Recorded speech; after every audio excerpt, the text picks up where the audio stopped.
What is going on, YouTube? It is me, Professor Die Hard. Welcome to the channel. Welcome to the stream. If anyone's going to be tuning in, welcome, welcome, welcome. I am joined here with my good friend Aries from Aries Gaming Productions. What's going on, Aries? Yo, guys. All right, so this is the Star Wars: The Rise of Skywalker review. So a few things, a few tidbits at the beginning. This is going to be we're going to go through each scene and kind of talk about it and talk about the plot holes because. My God, you could have a graveyard and fill a lot of bodies in all these plot holes. We're going to talk about it. I just want to, PT Monster is going to join us, but we had to move the schedule up just a little bit, and he may end up commenting in the YouTube channel, showing his opinion and stuff. But we're just going to go through it. There may be some difference of opinions. It's totally okay. But we're just going to go through this crap. I'm gonna just say it like this. How about we do this, Aries? Let's give our scores right now, and then we're gonna give our scores again at the end. Because maybe if we go through the movie and our scores may change, just because you just got done seeing it, so we're going to go through everything and just make sure what happened and all that. So for me, and by just seeing it for my time, it's for my time, I'm on Eastern time, so it's 9:12 right now. Yeah. And so literally by just seeing it, I just left the movie theater 20 minutes ago. Yeah. Oh wow, yeah, you literally just got out of it. Yeah. So some people saw it twice. I'm not going to see it twice. Would I see it again? Yes, I would see it again. Yes. I think we can both agree that this is way better than Last Jedi. Yes. Oh God. Way better than Last Jedi. Is it the best Star Wars movie that's ever come out? No. I would say it's better than Attack of the Clones. So a lot of people don't like Phantom Menace, but honestly, I love Phantom Menace. So what I'm noticing, and you may agree with me on this, is that we've always heard about the fandom of Star Wars being divided all the time, and I feel like I actually saw this division clearly when I saw this movie. Yeah, and Rise of Skywalker, yeah. Yes. I think I would do it too, but before we go into it a little bit more, let's do scores. What was your score for the movie? I'm going to, man, it stinks because I've been going back and forth between two scores, but I'm going to go with a 6. Because I said 6.5, but we're not going to do the 0.5, so we're going to actually stick it by whole numbers. Yeah, so I'm using 6. I'm a 6. Okay. So... What about you? Funny enough, I have 2 scores, and I'm going to give my explanation of why I have 2 scores. For the Star Wars lore, it's a 5 out of 10. For the movie production value and what you're actually getting your money's worth, because we do this all the time when we talk about games, so I don't see why it's any different when going to the movie. It's a product that you're investing your money into, going to the movie theater. So what you're spending 10, 20, 30 bucks on going to see a movie on a Saturday or Sunday or Friday, whatever the time it is, or midnight, if you're fucking crazy, but because it's a school night. But I'd say 8 out of 10 for bang for your buck. Man, that's what you're getting for your experience at the movie theater. It's a Star Wars movie. Star Wars always delivers at the theaters. This one's no different. It's got the action for you, and it's got the storylines for people who haven't followed, even people who haven't don't really follow Star Wars. They just kind of go because their boyfriend or their girlfriend wants to go see it, or their parents are going to go see it, or the parents get dragged because their kids want to see it. You're still getting your money's worth for the movie quality that you're getting. I will agree with you that yes. But I have one big thing I have to say here. The problem with doing 2 scores, we got to talk about this too. This movie reeks of cut content. Yes, it does. And that's why I feel like it takes away from the lore. No, not even just that. They took out scenes from this movie, and it's obvious. There are so many plot elements that go nowhere in this movie because it just reeks of poor character usage. They just really, if you just go back and look at it, it looks like they had a lot more scenes. I would say they had probably 3 hours worth of footage, or maybe more than that, and they just cut it down. They basically Justice League this movie, and I truly think they did, and that's why I feel like 8's it's your score is fine, but I feel like 8's really high. But then again, you are right. If it's not for Star Wars lore, then yeah, about a 5. But hey, anyway, let's start it off. So beginning First scene scene. is Kylo Ren going nuts. By the way, Angry Joe talked about this in the credit crawl at the very beginning. War. Yeah, shorter. It's way shorter, and it's very yeah, it poorly seemed- written sentences. Yeah, They're- it seems so brief compared to like Yeah. when me and you watched episode 3 Mm-hmm. a couple of weeks ago when you had come over in person, and I just remember the credits being like, okay, so here's the entire synopsis of what's been going on since episode 2, the Clone Wars, like the breakdown of what's going on right before you even get into the friggin' awesome 10-minute space battle speed run thing that they're doing. I have to say, it's probably the best opening of all the Star Wars. Yeah. After the credit crawl is that. Yeah. It's fucking amazing. Yes. Yeah. But okay, so this one seemed really short. Honestly, the opening scene with Kylo, fucking It is dope. crazy. It is They dope. They should just kept the whole movie like that. They Yeah, should it was awesome. Yes. Yeah. It was such a great fight scene. The First Order going in the background. Angry Joe said there was no arms being cut off. Actually, there was. Freaking Kylo Ren takes there a guy definitely over was. his freaking body, and then like as the physics of his body is falling to the ground, he uses his lightsaber to cut his arm off. It's awesome. Yes. Really awesome. And then they find the Sith Wayfinder, which is a Sith holocron. And this is where, again, I want to be mentioning Angry Joe's like little video he just posted, because like there's a lot of things that I did not even notice until I actually listened to his review. And there's a thing called a plot MacGuffin. And that basically means like you have to have this to be able to do something in the movie. But there's so many of those in this movie, it's a little bit ridiculous. So what Kylo Ren then does is he decides to use the USB port in the Sith holocron, puts it in his TIE fighter, and flies it to the location that the Emperor is at. Also, why is the Emperor broadcasting himself now? Why is he like, okay, we're about to get into that in a second.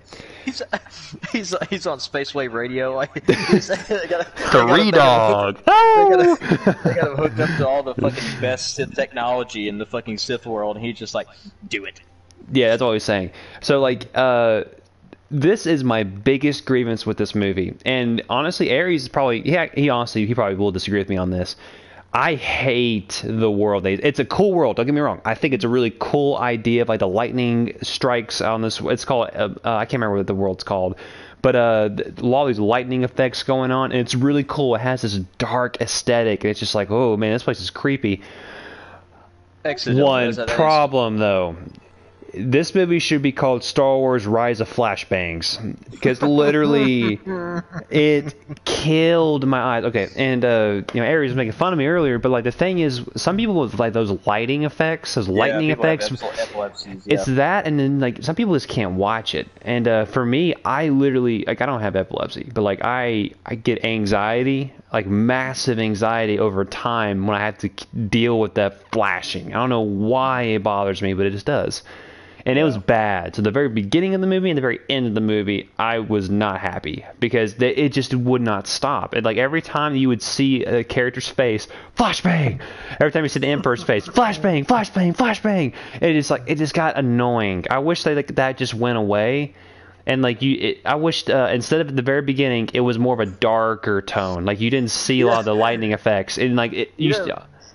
You know what I'm waiting on is when this movie releases and everybody is able to access it. The memes for that planet, dude, the Call of Duty memes, just flashbang out. Like you're gonna hear it all over the place. God. Exactly my point. And okay, another thing, and Beavis actually had a really good reasoning for this. So like I will, I'm with it and I'm not with it at the same time. The Emperor's face. I don't know what they did, but Angry Joe said it looks like Bill and Ted. Like the old man from Bill and Ted or something. And I've never seen Bill and Ted, which I know it's horrible. But like apparently he looks just like that.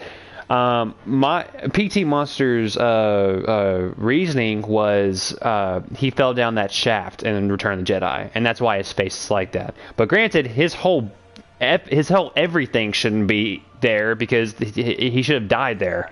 So they don't explain how he's back at all. Yeah. They don't explain it. I think they say cloning, But they imply cloning later on, but honestly, it's not a good enough excuse. There's no reasoning why the Emperor's back, and he doesn't play.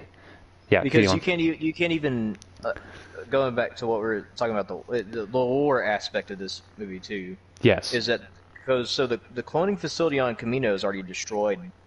Yeah, that's part of the lore, because after the Galactic Empire came into power, the Kaminoans, that's the plural of Kamino, they started to clone a lot of Republic troops to fight the Empire, and the Empire was led by Boba Fett, and they just basically killed everybody. That's why they destroyed it. If that's still canon, but I think that it is still canon. I think it still is. Yeah. So that happened. Okay, so anywho, so the Emperor's like, hey, we have a thing called the Last Order, and here's all these battleships. Now let me use Force Repulse and Force Unleashed to break all the rocks, because apparently all these Star Destroyers are literally underneath the Earth, which doesn't make any sense. I don't know why they're there. He raises everything up with his force powers, with his space magic. And all these Star Destroyers rise from the ground up, and this is how powerful the Empire, the Last Order is, which does not make any sense, because this is one of the biggest problems in this movie. They break the Force. The lore of the Force is not. It has gone too far. We're at like Star Killer. No, level not even Star Killer level. It's way past that. We're at DBZ with DBZ levels, Dragon Ball Z levels of power ups. Like the fucking Emperor got a Zenkai boost after he was mortally injured and became a fucking Dark Lord Super Saiyan and just decided to fucking Gallic gun special beam cannon. He special beam cannon the entire Republic or the Resistance fleet. Yes, and they're all just oh my god, my phone! Oh my god! It's Emperor just in the. Because if that's the case, if the Emperor could just do all that, why didn't he just grab every single Resistance starfighter and just ball it up and throw it? I'm saying, I know we're laughing here, but that's the problem with this movie. They take the Force and they completely break it. They jack it up to 11. Up to 12. Yeah. They freaking Marveled universe the Force, and I think it's horrible. No Jedi. Yoda was having a hard time raising a pillar off of Anakin and Obi-Wan. They had a hard time getting an X-wing out of the water, but Emperor Palpatine can snap his finger and flick of the wrist. He can get all the freaking gets 10,000 Star Destroyers to rise up. Rise, or whatever it's called from whatever. Oh my god. So that's my problem. What did you think about the Emperor's face? I thought I didn't think they were going to go that route too. I thought it was just going to be kind of Ian McDermott's, classic Emperor face, like they just basically did the makeup they did for episode 5 and 6, and basically or even episode 3, and just redid it where his eyes would be a little bit more visible. Yeah, and the reds in it.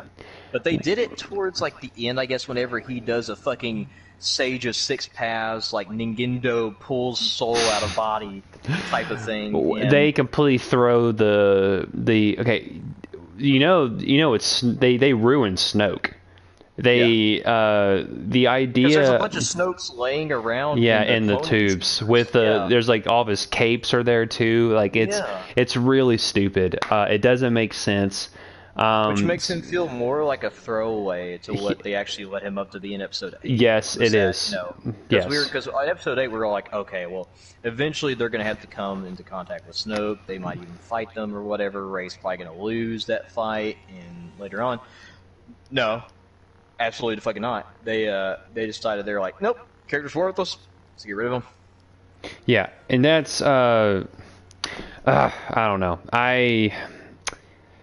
I'm conflicted on the Emperor's face, just because it would have made sense. The Star Wars books that they made canon. By the way, J.J. Abrams and the Kathleen whatever her name is, they did not read the Star Wars lore at all. They didn't even care. There's so much dialogue in this movie that does not make sense. That proves that they did not even read the freaking books that they made about this new trilogy.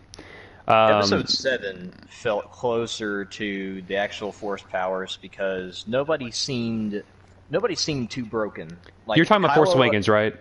Yeah, Force Yes. Awakens. Okay. And, Yes. like, I agree. Kylo has arguably, I think, one of the best Force abilities, which is, I guess, it's the Force freeze, where like he You don't even see that in the last movie. In this movie. Yeah. What the heck? I just realized that. Yeah, like the force freeze thing is so incredibly busted on its own. That's why It's we were awesome. so excited to see Yes. Kylo use it in Episode Yes. 7 because we had never seen that shit before. Yes, I Like, agree. that was a brand new force power, and it seemed only specifically to Kylo and how his dark side powers had evolved from the teachings of Snoke and from his time with Luke. But now we have basically I think most of the force powers you actually see are basically force pull, force push, and force soul steal. Lightning. Which should There's be lightning. an automatic kill. Yeah, If lightning. if that's a fucking move, that should be an automatic death. Yeah, it's nuts. It really is You nuts. drain the force out of someone. Honestly, that is a thing. Okay, well, I'll get to that in a second. Yeah, we'll get there. We're going way too ahead. Let's Let's keep going through the. See my scene. So, okay, so after Kylo, we got Emperor says, "Go kill the girl," and then this is all yours. And so the movie then shifts over to Finn and Poe and the Millennium Falcon. They're rushing to this ice world to get this. There's a spy in the First Order. And the alien dude that's in the Battlefront 2 DLC is there. The freaking the spy that gave him all the stuff. That he's the heavy gunner. And he said win the war, and they leave. Another plot device. They do light speed skipping. Yes. It is the stupidest way. It doesn't make sense. Freaking Han Solo did it. And he literally light sped into a planet, but you see Poe do it like through multiple freaking places with perfect precision, and the TIE fighters follow him every single one. Yeah. It's stupid. It does not. That was a dumb. I don't know why. Because when they first said it, it seemed like okay, well only the Millennium Falcon could do it. Nope. Apparently these motherfuckers, everybody can just do it on a whim. Which. Granted, Angry Joe then came to the defense of this, saying, "Well, actually, there's a thing called the light speed wake. If you are near somebody, you can follow them into their light speed and the entire time, and then technically they could do that. But then again, that's stupid. There's no such thing as light speed skipping, and I cannot believe they made that a thing. There's no way you can be that precise unless you just have plot armor." Luckily, the Millennium Falcon had the plot armor all through the engines, all through up to the oil it used, up to the freaking fuel it used. It had plot armor infused fuel. They never had the fuel. they didn't fuel once in this goddamn movie. Nobody fueled once. Probably like when they got back to the Rebel base, but honestly, it was Star Destroyers that are just seemingly just hover forever. Not the damn entire fleet that they brought the very end. Not the one. You're right. But let's not get too far ahead. You're right, though. You're right. I do agree. Dude, isn't it not nuts just going back and just looking at everything? Yeah. Okay, so after that, you see Rey do training with Leia. She's doing a course, and you can tell that she's really, struggling with finding the Force on it. She has the Force, obviously, but really just being connected to it. The actual Force. I guess it was similar to what happened in the prequels, where the other Jedi could sense each other and something like that.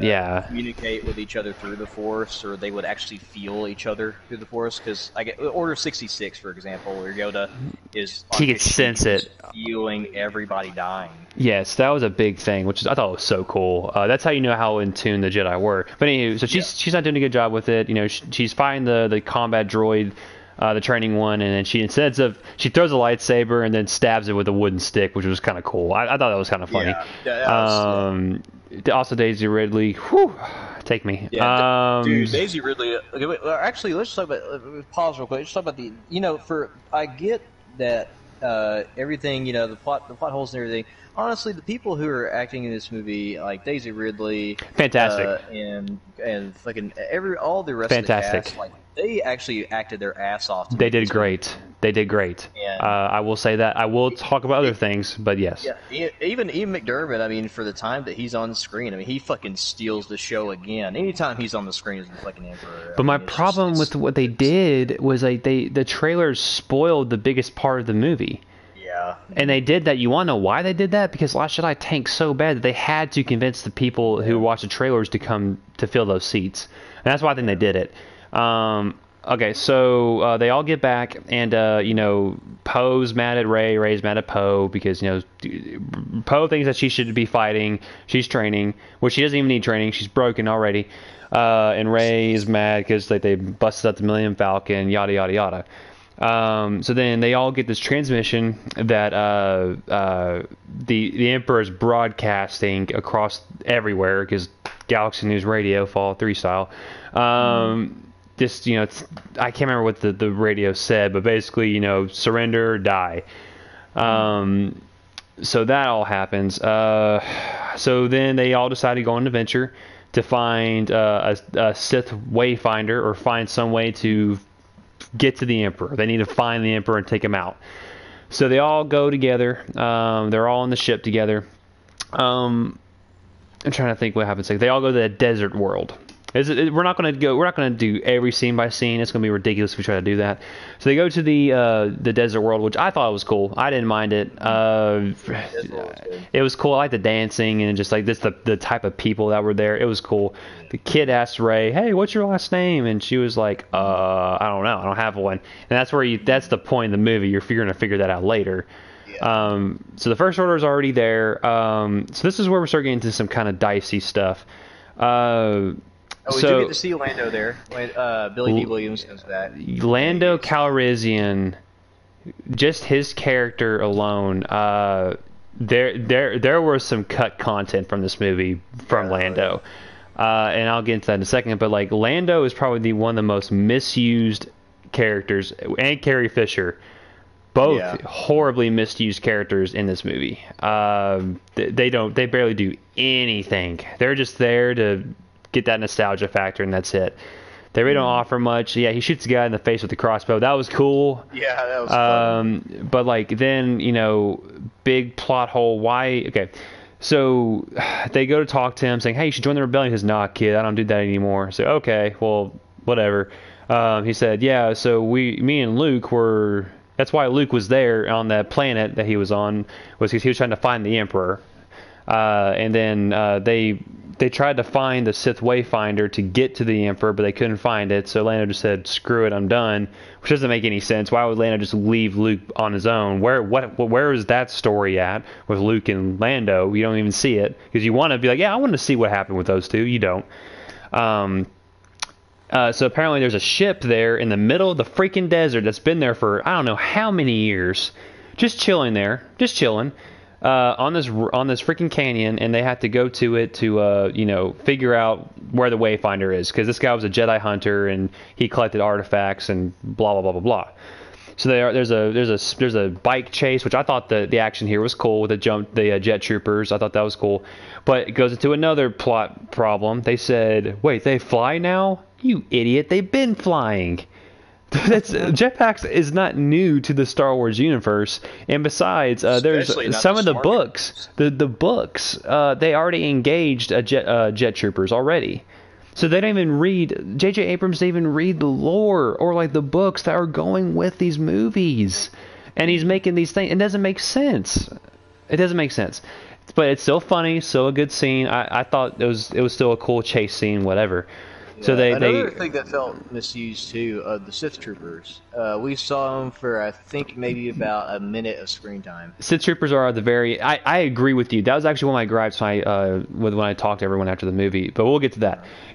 That's at the very end though when you see them. A lot of red at the very end.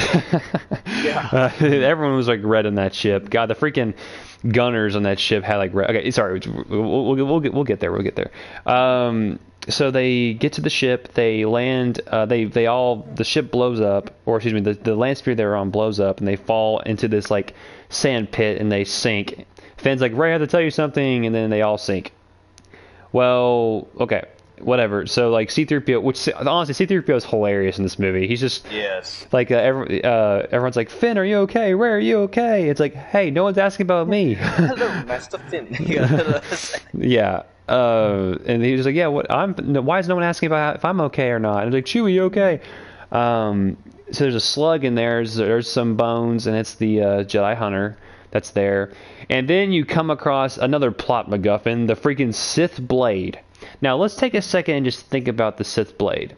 The Sith have not been around for a long time, and the Sith weren't even around to like justify that blade. The blade makes no sense. It was a stupid plot device that it is beyond dumb. And we'll get to that in a second, why it's really stupid. So anywho, there's a slug there. Apparently you don't know why it's been hurt. It's just hurt. Some people think it's because the bounty hunter dude like stabbed it while it died, but they have no idea why. But apparently Rey can use force heal, which is interesting. You've never really seen force heal through the movies. Baby Yoda actually has force heal. Which is interesting in the movie because that's in the last episode. You do see him heal a guy whose whole arm got cut to pieces by a Minoc, and like he just heals it, and it's really interesting because you've never really seen force heal in the movies. You've seen it in the Old Republic, like the old Star Wars games, but like not in this manner. So it's interesting seeing it because it's actually a force power. But anywho, so they get out of the pit. I can't remember how they get out of the pit, honestly. I think the slug lets them out. Chewie... the slug goes away after she heals it. They basically just get to leave the cave, I guess. Also, the Knights of Ren are pointless. Yeah. Another huge missed opportunity the Knights are in. They were in the Force Awakens trailer. They don't have dialogue. They don't do anything. They fight Kylo Ren at the end, but again, we'll get to that. They captured Chewie, but he gets captured off screen. You don't see why or how he got captured. It's a freaking Wookiee. You would think he would offer. I would love to see a Chewie versus the Knights of Ren fight. That would have been awesome. Yes, but nope. That would have been dope. But nope, don't see it. He gets captured. Sorry. So then another thing, and I don't like it. They show you there are two transports, but you don't think that at first. But anywho, so he gets captured. Finn's like, Ray, Ray, Ray. That's Finn's role in the movie. So he says he's been captured. So then Ray decides to Force Unleash, grab a ship with the Force, and try to pull it down. Now I don't know if I really have a problem with it. It's a tug of war because Kylo Ren. We missed the biggest part. Big plot hole, Evan. Get ready for this. So the idea what happened there with Kylo trying to ram Rey, he was trying to prove the entire time he knows who Rey is. Mm-hmm. And he's trying to get her to see like who she is, and he's trying to test her, and that's what that was. He starts to charge at her with the TIE fighter over it's in the trailer on the at the desert planet, and he goes so fast. Which, by the way, the TIE fighter should be able to go way faster than what the TIE fighter's doing. It's kind of funny. Like it's just like it's so far off and it stays far off for so long. It's kind of hilarious. So she jumps over it, cuts the wing, and he goes rolling, and the ship blows up. He's not dead, even though the ship literally blows up into a fiery flame, and it explodes. Even the Jedi from the Order 66 couldn't survive that crap. But look at him, plot armor. God, plot armor is strong in this movie. Also, that's about to go into a huge plot hole. What was on that ship? Do you remember, Evan? It was the holocron, right? Yeah. Mm-hmm. Interesting. Now, how does Rey get to the world at the end of the movie? Wasn't there two of them? There was two, but what did Kylo Ren do to the second one? He broke it. Oh shit, that's right. How in the fuck? Dude, I just blew. They just mentioned that. Going to the planets? Yes, there's only two, unless there's a third one. No, there's only two. Because in the TIE fighter. When she decides to, hermit herself like Yoda and Obi-Wan and Luke did. Yeah. It's there, but that's a different TIE fighter. Mm. Unless they just didn't have the TIE fighter that had the Sith holocron in it, but I doubt that. That's like his ship. Like, what the heck? So, like, the holocron is gone, unless he picked it out of the ship. But no, it doesn't make sense. That ship is destroyed. Anywho, they do a tug of war. So I just blew your mind there, because I was so upset. I thought about that. I was like, oh, you got to be kidding me. So they do a tug of war, and then just like in Jedi Academy, where you can select your force powers, Rey meant to do force pull and accidentally used force lightning. Yeah, force lightning. Yeah. I told that to PT Monster in the theater. He died laughing. I was like, thank you. Y'all appreciate my jokes. But yeah, so she, which is cool, seeing that force lightning, how broken it is. That force storm, so cool. And Kyle was like, dang, girl, looking broken over there. Yeah. Which I guess was, but I know why they did it. I know it doesn't make sense. It literally makes no fucking sense. I guess it's to show later on what they're going to reveal after that. And so she force lightnings the thing, which I was like, okay, well, fuck. There's Chewie's dead.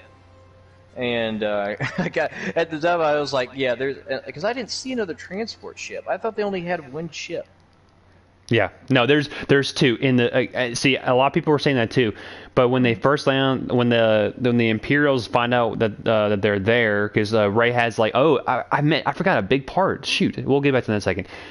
When Kylo finds Rey, because they use that Force connection ability, he sends the ships immediately, because he grabs the necklace from her when they're in two different places, and he says, analyze this, and so they start sending the ships, but there are two transports. I remember seeing it. There were two transports that landed. So it's like it's there, but you didn't notice it. That's what that is. But by the way, what do you think about the connection to the Force that they both have? Where like Kylo can... They created a new Force power. It's called Force batoning. Force batoning? What do you mean?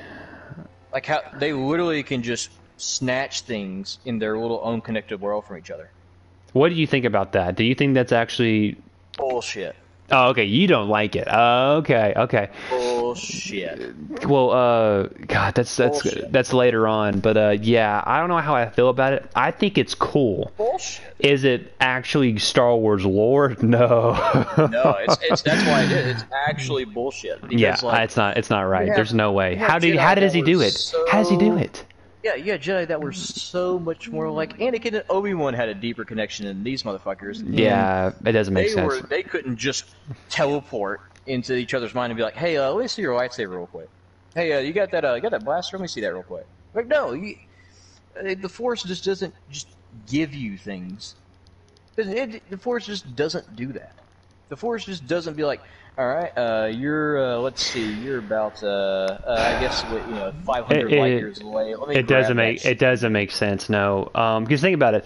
Because literally, Han Solo dies in the first movie, Luke dies in the second movie, Leia dies in the third movie, and for some reason, like when they use that ability to like project themselves across worlds, it kills them. But Kylo, nope, plot armor. Like, you know what I'm saying? It doesn't make sense to me. Well, I guess it technically did kill him. Kylo? Yeah. No. Okay, we'll get to that in a second. That's what you talk about at the very end. Yeah, we'll get to that. Anywho, so they leave the planet and they go to the water world. Actually, no. Before that, I'm so sorry. They go to I really need to look up what the name of these worlds are. But it's like a space runner. It's like a space runner, where all the smugglers. It's like a weird Tatooine looking place. The First Order are banging on doors, getting people out, trying to find the Resistance, I think. So then Rey beats up on these smugglers. Like Poe actually used to be a spice runner, which is really cool. We need a movie about Poe. Yeah, I would love a movie about Poe. I think he is such a great character. I would just Poe, Rey, and Finn. But again, one of the biggest problems in this movie is there seems to be they're always at a conflict for some reason for no reason. Yeah, all three of them. It seems really forced. Yeah. Yeah, it's forced. I like all three of them together, though. I'm not gonna lie. Yes. I think they have great chemistry, but the chemistry. You can't, make a potion without having the ingredients first. You know what I'm saying? And like, there was no ingredients before this that justifies them. You know what I'm saying? This doesn't make sense. And the best thing on the planet too is that we get to meet I guess it was Poe, the girl that he's trying to get with, who has some pretty sick Yeah, armor. She looks like a bounty hunter, like just like a she's a kind of a. mercenary. Yeah, she's like, I hate She you, but I actually, love you, yeah, and then Ray beats the crap out of all of them, which is really cool. yeah. But she actually like she has probably one of the most coherent stories in the entire movie because she's like, okay, well, I want to get off the planet. I have like this little thing, and then Another plot she ends up. MacGuffin. And the reason why is because they meet her. She is a plot device to further the story. She was there. She's a love interest. To give Just them, yeah, to give them the but you know coin why or whatever, the captain's coin to get on the ship. to Yeah. get on the ship. But that's so well put that like it's unbelievable. That's my problem. Like Yeah. if they didn't have the plot MacGuffin there, they wouldn't have been able to get on the ship and save Chewie. Which, by the way, Yeah. they think Chewie's dead. He's not dead. But apparently decide, Yeah, Force tells me he's not dead. Okay, but that's so lame. That would have been more powerful if like someone. This movie reeks of like, hey, It's force abuse. Like Yeah. it's a new force power. It's force abuse. Like the force is literally just dragged along by the Jedi instead of the Jedi working in conjunction with how their force powers, like what they're able to draw on the force. Yeah. It feels in this movie, they literally get away with some of the most like ridiculous force feats, and you're just like, no, you don't get to fucking do that. Yeah, You've been trained for years. Like you don't get to just pull this out of your ass. Yeah, it doesn't make sense. But Even Palpatine doesn't get to just Kamehameha all the fucking. he wasn't even that broken in the freaking Revenge of the Sith. So why is he broken now? He's not even in his mode. Why is he now more prime broken? He's not even in his prime anymore. Yeah, So I mean, why?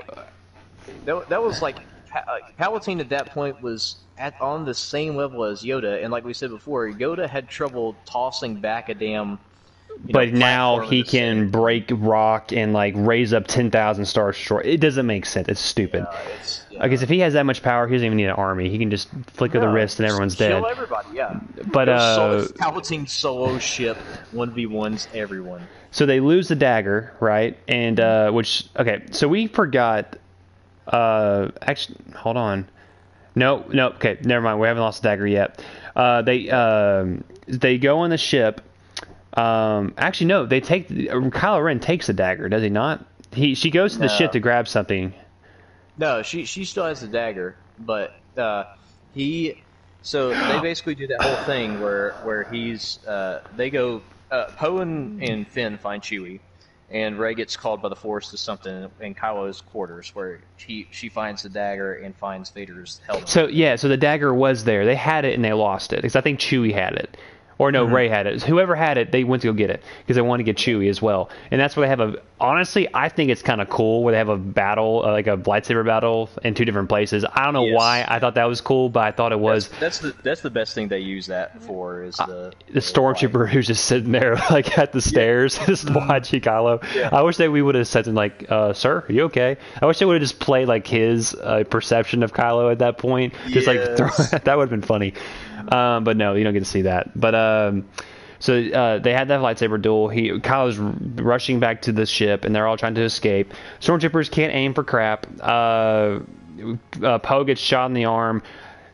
Problem: why is blaster bolts making you bleed now? Yeah, I never thought about that. Like, Why are they now making you bleed? Because they don't do that. They cauterize the wound.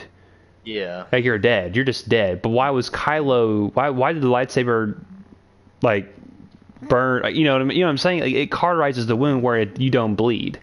Yeah. Unless you do bleed. I don't know. That's been a problem Because with me. they did it in episode 7 though too. Did they? There's a part where Finn's doing the original the beach landing with Kylo, and the stormtrooper that dies puts blood on his helmet. And I don't know why I remember that, but there's a scene you can go back and watch the scene where they're doing the original landing and they start executing people. Yeah, and it's got the blood on his helmet.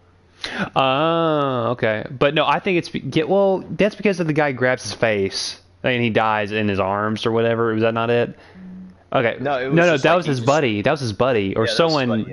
Makes sense. Okay. Well, interesting. So they changed it. Whatever. It's not a huge deal, but it's interesting. Whatever. Yeah. So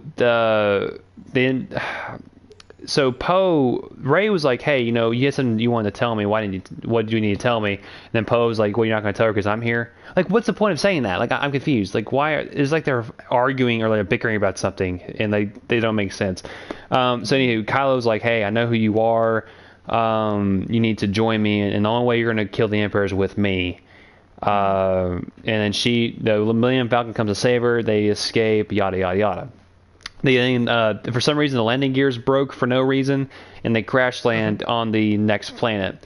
Which you have this African American character come up, and you learn more about her in a second. But He was also an interesting character. Honestly, again, underused. Okay, the problem with these new characters, Aries, is because they are not fleshed out, and they're only meant to serve a purpose. Yeah. They're meant to serve one purpose. The girl Poe's in love with, or whatever that is, because it's weird. We missed a huge thing. C-3PO saying, I'm taking one last look at my friends. 5 minutes later, I have my memory back. Yeah. What the crap? They did that twice with Chewbacca and then with C-3PO. They figuring they mess with your feelings, and then they say, you thought we were gonna do that. You silly. We're not gonna make you feel bad. I'll be right back. Keep talking. Okay. So that happened. I'm trying to think other things that we missed before we go into without Ares. The landing gears broke for no absolute reason. And you come to find out the spy in the First Order, I can't remember his name, but he was one of the leaders in the Force Awakens, and because he didn't do very well, he's now a lower rank, I believe. He just wants Kylo to fail, and he says, shoot me in the leg, because he saves Kylo and Poe from being executed. And or shoot him in the arm, and Finn just shoots him in the leg. So after that, I'm trying to think. They all escape, and then the guy reports to the other commanders. And the commander, he's like, "Yeah, I got shot in the legs. Oh, it's okay. Well, we'll get you some medical." And then grabs a gun and shoots him because he says that's the spy, because he could tell. I'm trying to think of anything else.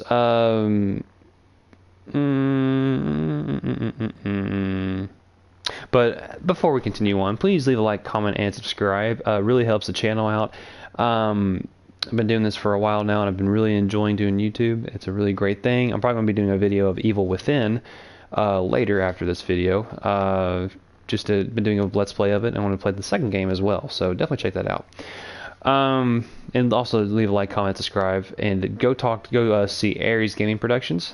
He does a lot of good stuff on his YouTube channel, like Kingdom Hearts, a lot of RPG type video games. Loves to do speed runs, and definitely go check it out for sure.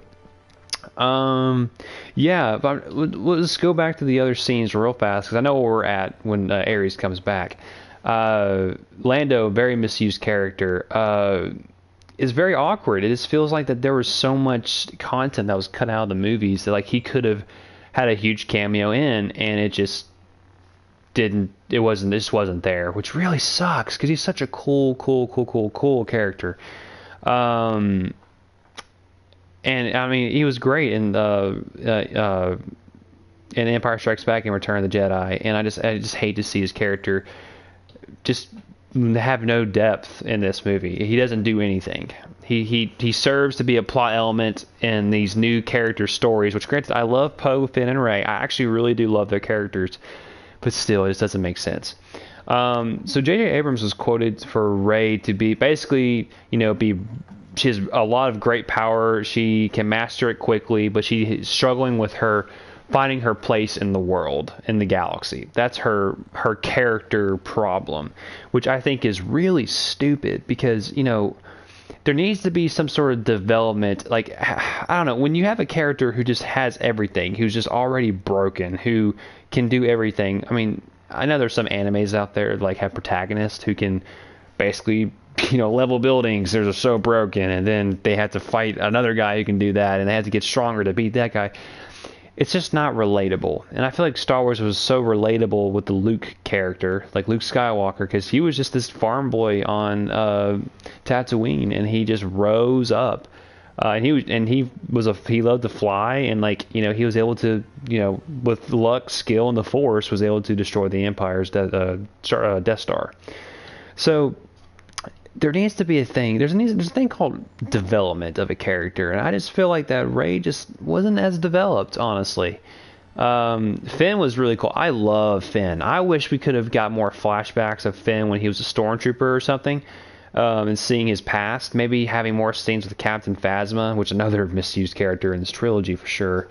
Poe immediately. I think Finn and Poe need a movie on it. And Finn, Poe, and Rey just need their own movie. Not a main movie, but just like a side movie. That'd be awesome. And I think a really cool idea you could use is with this New Republic who's going to come in. Hopefully, it's a Republic that comes in. Maybe fight the I can't remember what they're pronounced called. The Voss Vaughn, or I can't remember what the name is. But it's like a new alien race that comes in to conquer the galaxy, and like I think the Empire and the Rebellion has to team up together to fight them. If I remember correctly. If I'm wrong, I'm wrong. Which is a really cool thing. So maybe bring them in. But honestly, I'd rather see a new the Old Republic trilogy. We need Old Republic trilogy. Because honestly, this movie confirms that the Revan is canon. With something that the Emperor says, he hasn't seen this Force bond in generations of Jedi. In generations. Which makes you go, oh, in generations. Well, you're talking about Old Republic, because Revan and Bast still had a Force bond, a Force connection, which is really interesting because it's pretty powerful, honestly. And so did Kreia and I can't remember the main character from the second game, but he made Force bonds with all of his party, which is just really cool. It's really interesting. So that confirms that the Old Republic could be getting a trilogy or could be getting a bunch of movies, which they really needs to, because honestly, get an actor to play Kreia, you could have one of the best Star Wars antagonists with Kreia if you do it just right and get the right cast. Because honestly, Kreia is in my opinion, is probably one of the best Star Wars villains in Star Wars history. Some may disagree, say Malik. Malik is cool, but Kreia has a depth to her, where she was a Jedi, was cast out, she was a Sith Lord, was cast out, and then she became more of like a gray Jedi, more of just an entity that uses the Force but hates the Force, and she wants to see the death of the Force, which is such a cool side note. It's such a cool just idea that you don't really see in other Star Wars movies. And it's just so cool because she has this, like, she loves the main character, and she's beautiful. She thinks you're beautiful because you're a wound in the Force. And I know there's a video of a guy who he was the Jedi Master in Rebels. And he was basically going to rant about the Force. There's no gray Jedi. It's either light and darkness. It's all about balance and all that.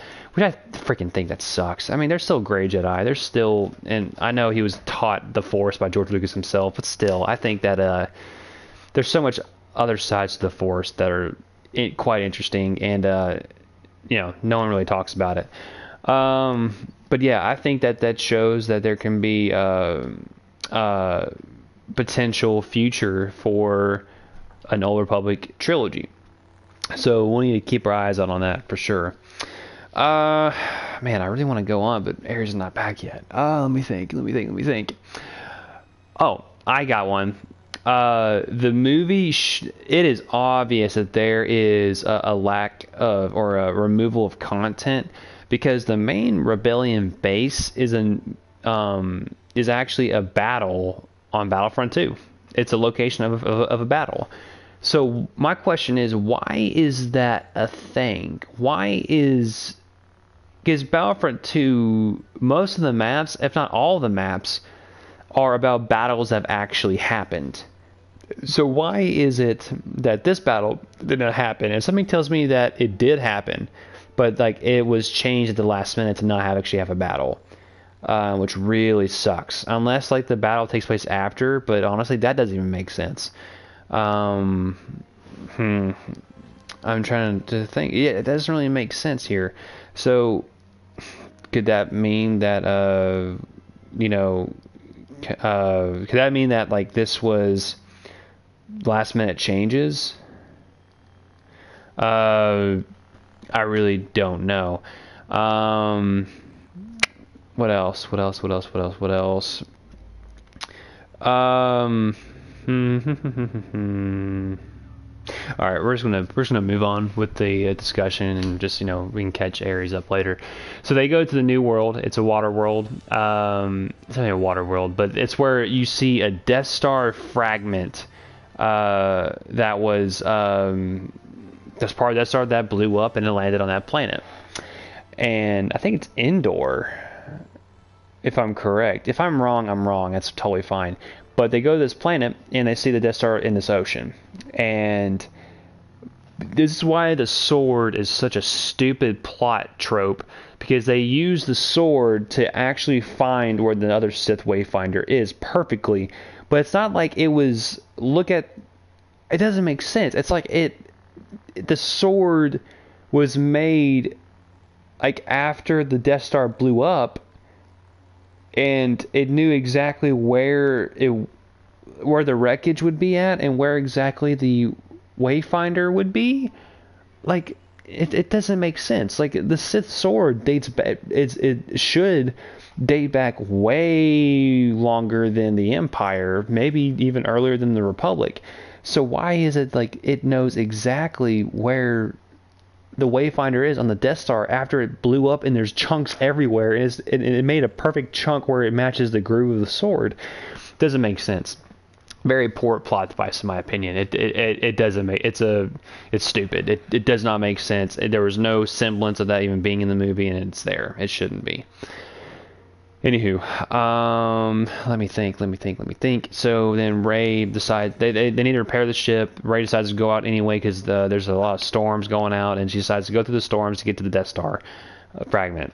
And so she goes to the throne room. She climbs up inside the Death Star. She's in the throne room, and the throne room is in perfect condition. Like, honestly, not perfect, but like still, it looks really good for like falling out of the sky and crash landing, and the door opens and there's still electricity apparently in the building. I don't know. It doesn't make sense. So she goes to this door, and then this is a very strong, it's like Dagobah, where Luke goes in to fight himself, basically.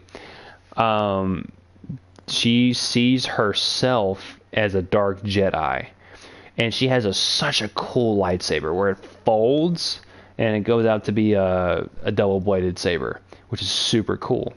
So she, oh, there you are. God, you back? Yeah. Are you good? What part of the? All right. So I talked about a lot of other things about the Old Republic and how the movie confirms that Revan is canon, and how we need a new trilogy above the Old Republic, and each movie can be either on the original movie or the original game, and then like maybe the second movie could be on the second game. Which I said that if we can get a good actor to play and portray Kreia the right way, you can get a serious, probably one of the best antagonists in all of Star Wars. I think Kreia is insanely amazing. I think she's a great character. Anywho, so then I talked about the ocean world they land on, they crash land. A girl comes up. She helps repair. She's actually a First Order stormtrooper who ran away. She defected, and they got away. So Finn and this girl have a connection, and it's whatever.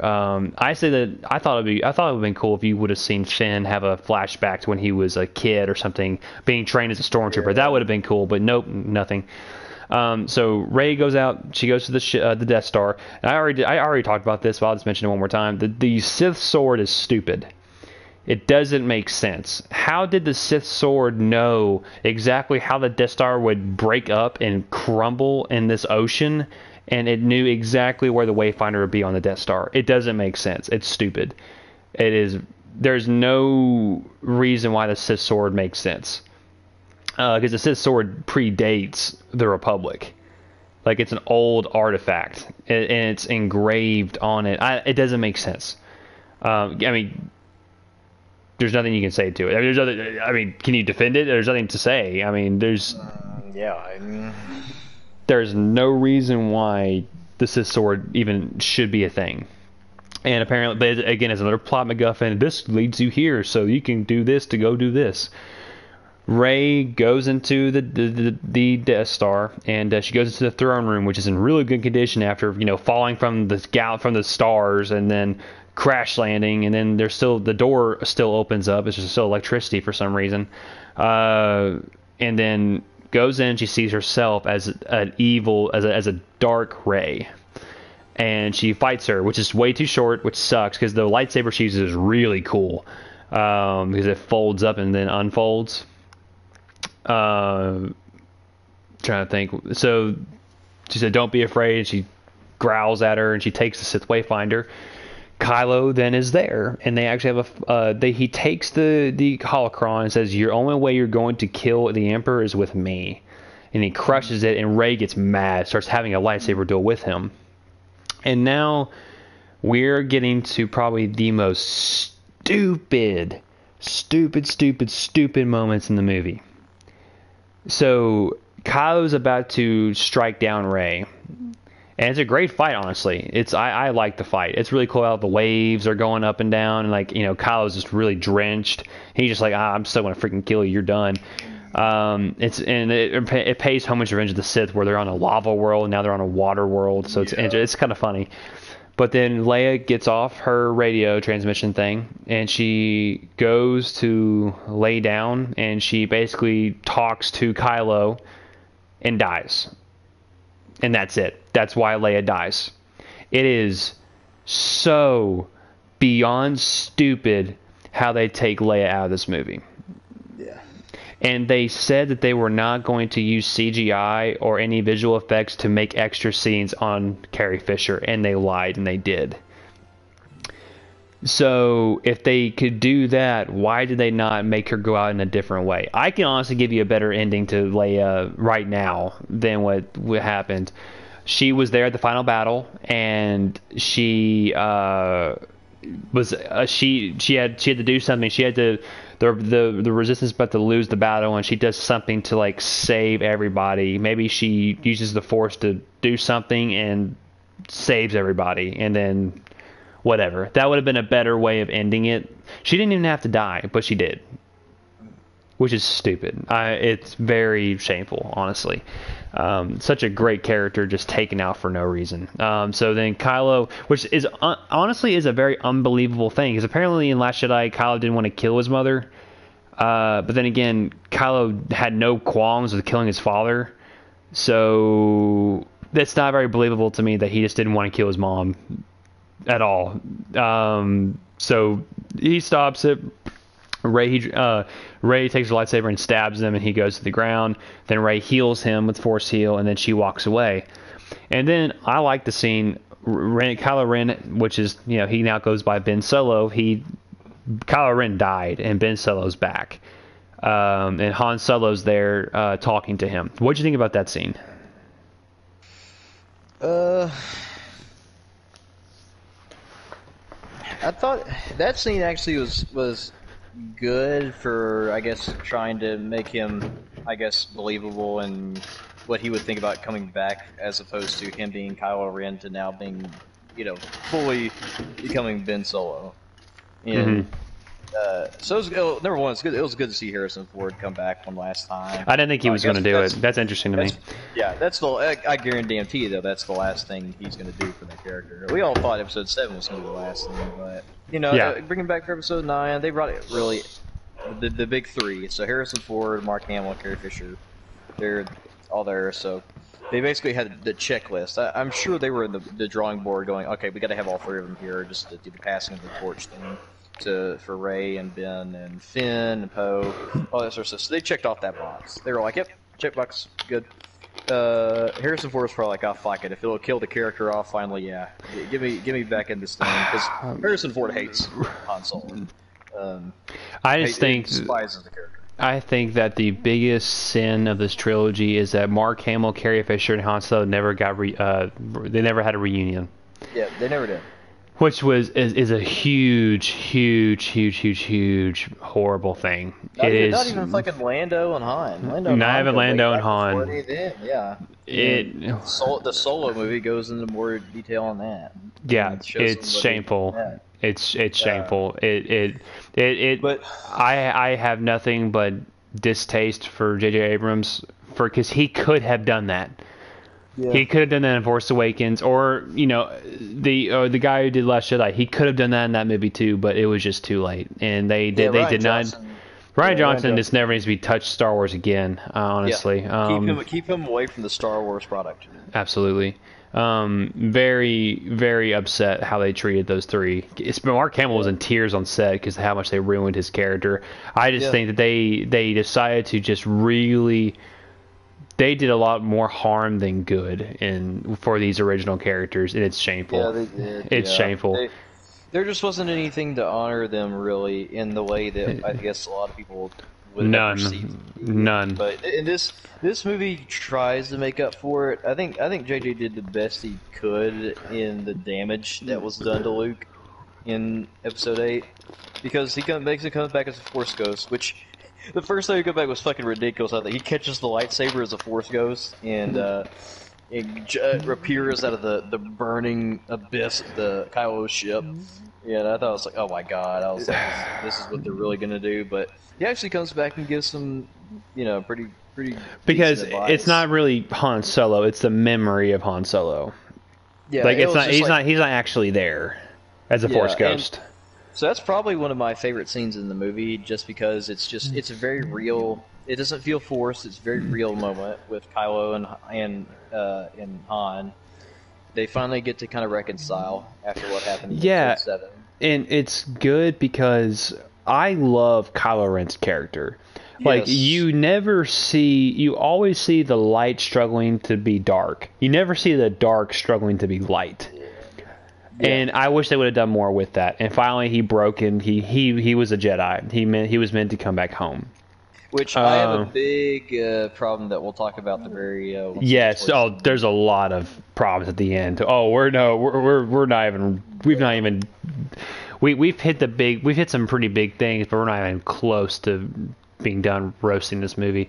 So all that stuff happens, and Kylo destroys the Sith holocron, and then Rey takes his ship and goes back to the world that Luke was on and burns it. And decides to hermit herself like Yoda and all the others did.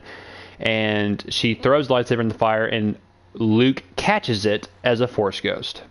Now, there is a reasoning behind this, which is confirmed why. But the world that he's on is the start of the Jedi Order. That's where the light side is strong, is on that world. So them being able to do that, like Yoda being able to summon a lightning strike and all that stuff, there's a reason for that.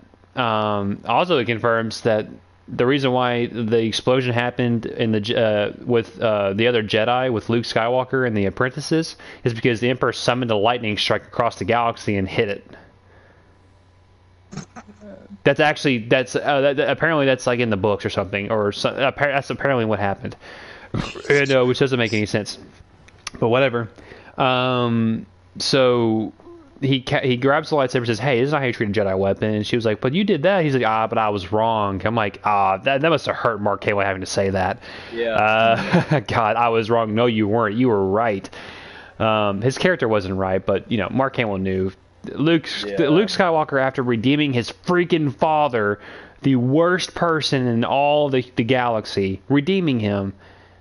He wouldn't have fallen like he did. He wouldn't have.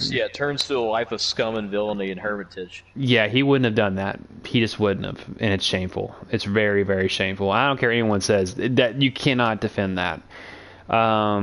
So then Luke says, "Hey, she finds out she's a Palpatine. Like you are a Palpatine." Which is like, wait, what? And if you're we'll get to that in a minute. So that kind of explains why she has so much power. But then again, that doesn't make sense because her parents weren't Force sensitive. So does it skip a generation? It doesn't make sense. So then Luke raises the X-Wing out of the water, and she then, apparently it's in working condition because she flies it straight to the Emperor. But he said you have everything that you need, and guess what's in the derelict spacecraft, the Imperial TIE fighter, the freaking holocron. The holocron was already blown up. Unless he grabbed it from the ship, which you don't see it on him. But like, how is the holocron still there? It's it's a huge plot hole there. It's nuts. Anywho, so I know he goes. They go back into the house. He apparently has Leia's lightsaber. Yes. Which the lightsaber design is pretty cool for Leia. I like her lightsaber design. It's pretty sick. But why? But making your Jedi weapon is the last thing you do in your training, not the first thing. Yeah. She didn't even finish her training. He did say it was at the end of her training though. Okay, well then whatever. Okay. Yeah, so she was at the end of her lightsaber, but regardless, her lightsaber does look pretty sick. I kind of like the design of it. It's not as good as the Skywalker lightsaber, but still pretty sick. But he basically says, it's basically, he says it's time to finish this. Like, go and you got everything you need. Go and basically finish this. And she says, okay. So she takes the X-wing, the fully functional X-wing. Yeah. And then flies over to the Sith planet. And then she sends the response to the Resistance saying, hey, I'm going here. Come with me. And this is where the Resistance is very unbelievable. How did they not have anybody to help them? How is the Republic so bad? Like after, you know what I mean? It doesn't make sense. How is the Resistance Especially after the war with the Galactic Empire? Yeah, it doesn't make sense. They had it does not make sense. You've had years to basically reconstruct most of the Republic before the First Order came back in, at least. Yeah. And even then.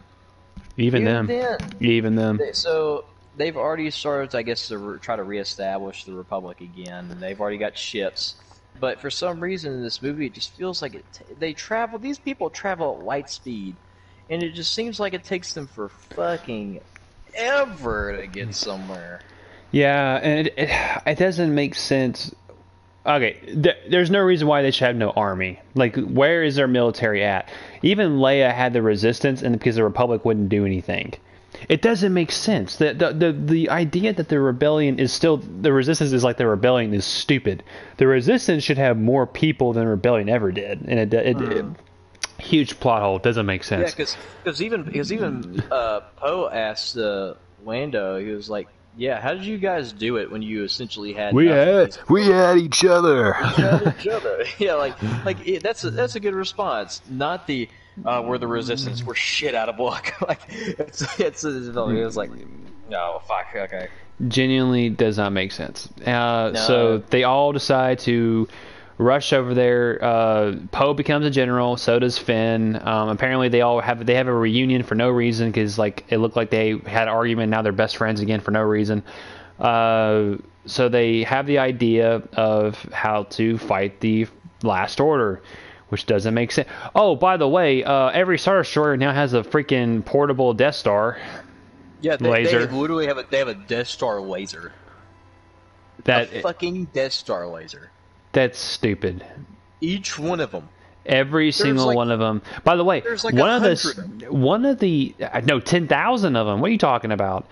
Fuck that. There's 10,000 started. If I remember correctly, it's the order. I think it's 10,000 ships. Fuck blowing up Alderaan. Let's blow up a galaxy. Yeah, no one can live anywhere. Yeah. Sir, where do we get food? Who cares? Block it. Yeah. Yeah, literally. Get ready for those meals ready to eat. Those MREs on deck. Oh my gosh. But no, literally, that's a huge problem in the movie. Well, here's the thing though. They destroyed the Last Order, but guess what? There's still a ship out there.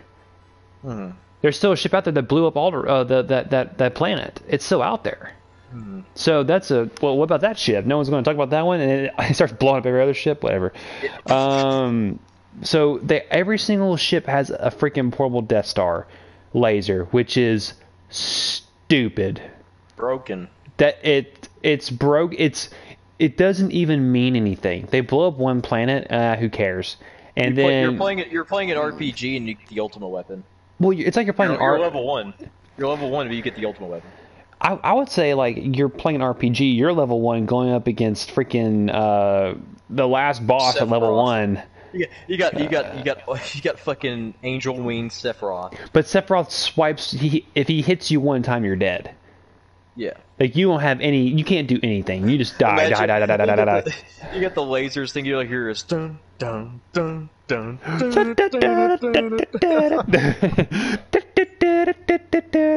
Yeah, no, but that's a huge problem. But yeah, back to where so by that time that Rey's there, she's kind of exploring the planet. She's about to go actually see the Emperor, and then the Resistance pilots, like the remaining fighters that they had on the other planet that they were on, like the main Rebel planet. So they go there and they're basically buying time. They're going to try to buy time for people they think are going to show up, but they don't know for sure if they're going to show up. Which is stupid. Also, did you know J.J. Abrams was the bartender on that planet they went to? No. That was J.J. Abrams at the bar. Yeah. There's also another cameo I'm about to tell you in a second, but we'll keep going. So they all get there, and Rey, at first, okay, and this is back to what I said earlier, but the lighting effects. Okay, for me, if I were to watch this movie like at home, it wouldn't bother me. Like, it's not a big deal. But when you're in a dark theater and it's like flash, it kills my eyes. It hurts my eyes so bad. And like, maybe I don't know. I did not like it. But like, at first it wasn't a big problem. But then like, it's like every time you see the main character's face, it's like 3 flashes. Rey's face, 2 flashes. Yeah. Right? It was annoying. And that's the last thing I want to mention about that. But continue on.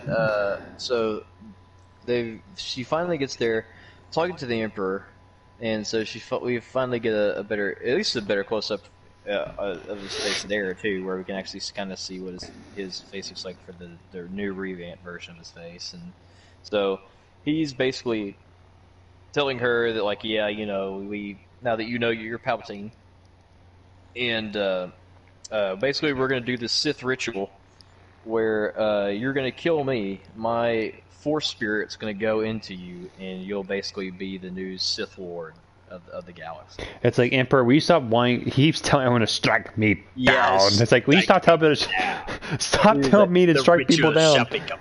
Yeah, it's like, he said it like 3 times. I was like, all right, dude, we get it. Like, you that's how he gets off. Is like he wants someone to cut him down. That's what he wants.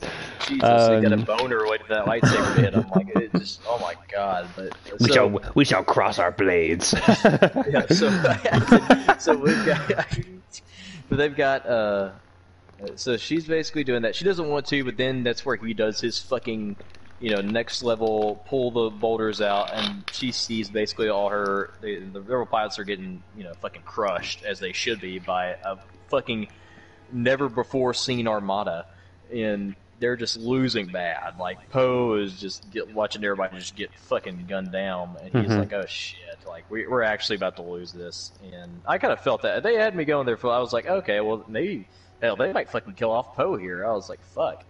But, so Rey's about to perform the ritual because it's the only way she can save everybody, and to become like the new. Then Kylo Ren comes in, which fucking is nasty too, because he fights the Knights of Ren. Fights the Knights of Ren and just basically 1v6s them, I guess. And I couldn't really see this part because my eyes were blinded, but it was cool.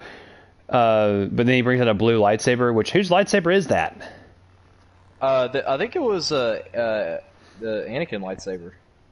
Where did he get it? Rey had it. Oh, but no, because they did the little Force baton thing. When? No, they didn't. He didn't take her saber. Yeah, he did. They did the little connection thing because she has Leia's lightsaber under, like, on the back side of her belt, and she pulls out the Anakin lightsaber.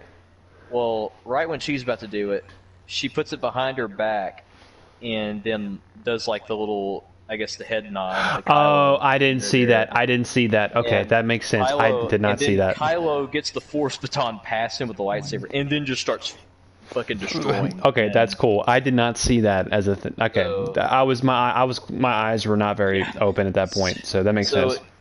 So after that, after he basically just 1v6 all the Knights of Ren, which is pretty. I also love how Kyle fights, dude. It's so fucking brutal. I love how they make him. Well, there's fight. no refinement in lightsaber duels anymore because it used to be like a duel, like a nice, beautiful dance. But now because that's what I think George Lucas did. He did the 4 through 6 was like Samurai Showdown, essentially, where it's just all these. It's basically just 1v1 fights the entire time. It's Luke and Vader. So it's and of course the episode 4. I think that as much as I loved episode 4, the lightsaber fight with Obi-Wan and Darth Vader is dog shit. It's not good. Hate it. It's not hate good. It so much. But compared to everything else in every other Star Wars movie, it's dog shit. But which is why you should go on YouTube and watch the Scene 38 remastered. I have seen that. Yeah, it's good. Man. They definitely changed it. So much better. Yeah, it's so much better. So all that stuff happens, and then the Emperor basically grabs both of them and says, "Hey, if you're not going to do it, then I'm going to kill both of you." Uses Force strain, and then becomes. He Shang Tsun's them. Yeah, he literally does. Your soul is mine. Like literally, literally. I mean, if you guys have seen Naruto, like the 6 Paths of Pain, Nagato, he literally uses Ningendo, the Path of Pain, and rips their fucking. Looks like he's just ripping their souls out of them. Yeah, and so all that lighting effect happens again, and like he goes back to his form, like his primary Sith. He's now in his Sith form. And he has the yellow eyes again, which is really cool. But he still has this massive double chin. I don't know why they gave him a double chin. He has a double chin. I don't even know if they gave him one. I'm sure it's just Ian McDermott being like fucking. No, he had a double chin in the entire time for no reason. It was just weird. Okay, but yeah, I get it. He looks like he's been eating a bunch of chips and donuts while he's been sitting there. I was going to make that joke earlier. It's like they've been feeding him nothing but an IV of liquid Doritos. Like they liquid Doritos and Wendy's hamburgers through a catheter. Oh my god! Like yeah, it's nuts. He looks bad. So he then goes out to life, and then he takes Kylo, sends him to the freaking Shadow Realm, force pushes him far away, and then that's that. Then he goes up to Rey. She says, "Hey, you're done." Then Rey channels every single Jedi, like Anakin, Mace Windu. I didn't hear Qui-Gon. I did. So you can hear him. Oh, so he is in that. Yeah. Oh, was Ewan McGregor there too? Maybe he probably is. Yeah. Luke, I think I'd have to Leia. go back and listen to it because I definitely heard Hayden Christensen. I thought I heard Padme. I didn't heir Padme. I heard Maybe I'm Hayden wrong. Christensen, Maybe I'm wrong. Samuel L. Jackson, Yes. Yoda, Qui-Gon, and Mark Hamill's and their Leia. And she channels the Jedi, and she basically just destroys the Emperor. And that's that. And then she dies. I thought I heard Vader. No, I don't know. Well, that's another thing we got to talk about. What did you think about the Emperor pretending to be Darth Vader? Like, he was like, I was the voice that you were hearing. It was me. And it was me. Yeah, it was me. It was me. Yeah, I thought that was kind of cool. But I think it doesn't make... I think it's kind of... I thought... Yeah. I just hate the whole... He wasn't possessed by a Force ghost. I think that would have been the best possible thing for Snoke to be possessed by the Emperor. But no. Yes. So she dies, and then Kylo decides to be a Jedi for no reason, and uses Force Heal, which he was never taught how, and heals Rey, and then she's like, "Oh my God, you're hot now. Let me kiss you." Kisses him, and then he dies, and then he turns to a Force ghost. Then he dies for no reason. No. But guess what? When he dies, it becomes a Force ghost. So does Leia. Yeah. But why? That doesn't make sense. It does not make sense. I think this is just my theory. I think whenever Kylo got stabbed, I think pretty much that he was just like pretty much going to be dead. Like Rey wouldn't have been able to actually Force heal him. But Leia no, she did. She did. But I think Leia uses her projection. Essentially, I guess maybe she's like, okay, well, maybe I'll be useful in the future or something like that. So, I think she put her force, whatever her force being, into Kylo, so that whenever Rey would die against the Emperor, that Kylo would be able to give up the last of his force, his Force Ghost or whatever here, his Force powers, to have enough energy to save her, and then after that he would have used up all the Force Spirit and then die after that. It doesn't make sense. That's a super fucking stretch. That's stupid. It's like you stretch like a fine piece of hair. It almost breaks a little bit. Yeah. But like, I mean, that doesn't even. I mean, I get what you're saying. I'm not saying it's a bad idea, but like, why they had to do that? That's the only thing I can think of. Yeah, because otherwise she died for no reason. She died to say I'm dead, and then dies, and then when her son's redeemed, then she becomes a Force Ghost. I don't know. Well, then I was thinking that also, I thought he was going to heal her. I thought she was going to heal him. He heals her. I thought she was going to heal him, and they just keep dying. Yeah, they just have to keep doing it over and over until someone defeats them. Liquid Darvacet. I mean, God. But the worst. This is the worst thing about it though, is that I honestly feel like Rey should have just died right there. You thought Rey should have died? Okay. Yes. Interesting. Well, because her whole objective for most of the movie has been to like try to restart the Jedi and defeat the Emperor and turn Kylo back into Ben. She accomplished both of those. Her story arc's over. It's over. Well, Kylo would have just been executed for being the leader of the supreme leader of the Empire. That's how. No, Darth Vader was gonna. No way, Darth Vader would have been freaking brought back to the light. He would have. He's no. Yeah. There's no way. Justice would have been served, and they would have been killed. I mean, that's it. They can do the right thing at the end. Yes, they would have. The Rebels have never done that. Because they always die. That's just part of Star Wars. Yes. No, name me a time they didn't. Well, what is canon now? Battlefront 2. I mean, Battlefront 2. Iden Versio. That's not even a good story. That's not even a good story. It's I don't know why it is. It's a horrible story. It doesn't make sense. She literally murders, murders, countless. It's a canon example. But she wasn't supreme leader. She was a supreme leader of the freaking enemy force. But yeah, no, she's not a supreme leader, but she's still canon. They actually get her into the ranks. Yes, but she's literally not Darth Vader or Kylo Ren. Why wasn't Lando Calrissian? Lando didn't gun down freaking rebels. He betrayed Luke, Han, and Leia. Yes, he made a decision because he was put into a place that if he didn't, he was going to die, and they were going to take out Cloud City. Like, he had to do it. He did it for his people. You see, are you sure all the rebels would have been like that? You think they would have forgave after that? You are comparing apples to oranges. Lando did not gun down rebels and then say, "Hey, I'm a good guy. Hey, Chewie."